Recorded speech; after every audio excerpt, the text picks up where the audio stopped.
que vous ne soyez pas vite ébranlés dans l'intention ou troublés ni par esprit, ni par parole, ni par lettre comme venant de nous, comme si le jour de Christ était à portée de la main. Donc ça parle de quoi? Ça parle du retour du Seigneur Jésus-Christ, de l'enlèvement.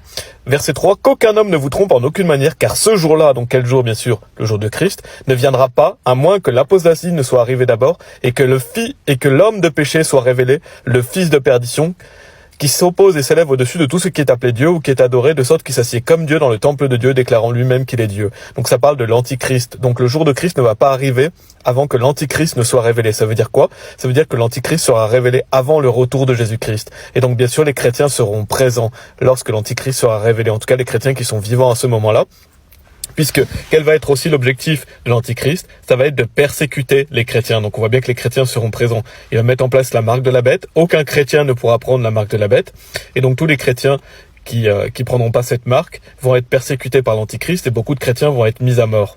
Et bien sûr, Dieu merci, Jésus-Christ va revenir 75 jours après, donc il y aura encore des chrétiens vivants lors du retour de Jésus-Christ. Et donc il faut bien sûr être estimé digne d'être vivant à ce moment-là. Donc il n'y a pas lieu d'avoir peur. Si vous êtes une personne sauvée, vous êtes sûr et certain d'aller au paradis. Donc bien sûr, assurez-vous d'être sauvé. Vous êtes sûr et certain d'aller au paradis. Si vous êtes persécuté pour la parole de Dieu, alors gloire à Dieu, réjouissez-vous puisque vous serez récompensé dans les cieux. Et la Bible dit qu'il faut veiller et prier sans cesse afin qu'on soit estimé digne d'échapper à tout ce qui va arriver et de se tenir debout devant le Fils de l'homme. Si vous voulez être vivant lors du retour de Jésus-Christ, alors priez pour ça et veillez, vivez pour Christ. Dieu soit loué.